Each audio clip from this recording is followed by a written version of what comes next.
Bonjour à vous, nous savions qu'Emmanuel Macron était parti direction la Maison Blanche. Mais nous ne savions pas que Rima Hassan était partie destination Israël. Oui, la députée pro-terroriste a voulu mettre les pieds en territoire ennemi. Alors comment réagissent les autorités? Rima Hassan, quant à elle, passera-t-elle quelques jours en Israël? Eh ben écoutez, c'est dans l'actualité du jour.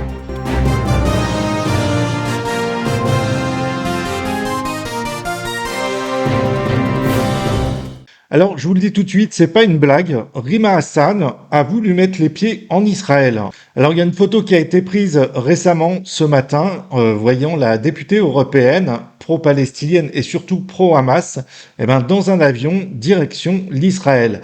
Ensuite est arrivée une seconde image prouvant que Rima Hassan a bien mis les pieds dans l'aéroport. Alors c'est quand même incroyable, en sachant ce qui s'est passé avec les otages concernant les enfants. Bon, on va pas rentrer dans les détails, mais que Rima Hassan vienne mettre les pieds en Israël, alors là c'est quand même fort de café.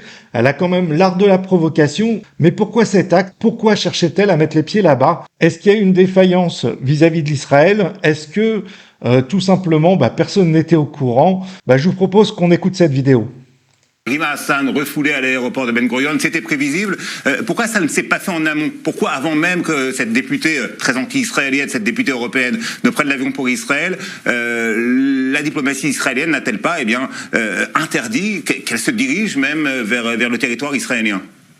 Oui, mais c'est la question que je me pose. Elle n'aurait jamais dû monter dans cet avion. C'est bon débarras qu'elle ne soit pas en Israël, mais elle n'aurait jamais dû monter dans cet avion parce que ça lui donne encore quelques heures maintenant de base médiatique et je trouve que c'est absolument dommage. Maintenant, est-ce que c'est une défaillance de la diplomatie israélienne? Est-ce qu'on l'a appris un peu trop tard? Je ne sais pas, mais en tout cas, il faut être très vigilant et dans ce genre de situation, quand il s'agit d'ennemis tels que Rima Hassan, il faut être sûr et certain qu'ils ne montent pas dans un avion.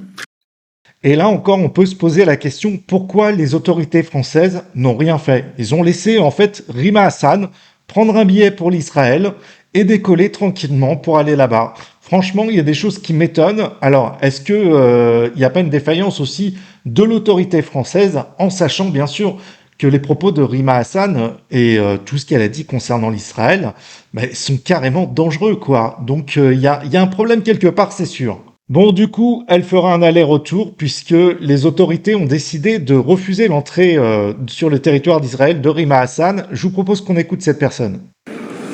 On a appris les nouvelles il y a quelques instants. Il y a l'avion de Rima Hassan qui s'est posé il y a vraiment quelques secondes depuis Bruxelles à l'aéroport de Tel Aviv. Et le ministre israélien de l'Intérieur a pris la bonne décision, à savoir de ne pas la laisser entrer, pour la simple bonne raison qu'elle fait partie notamment du PDS, des appels au boycott, qu'elle soutient le Hamas, qu'elle soutient ouvertement des terroristes.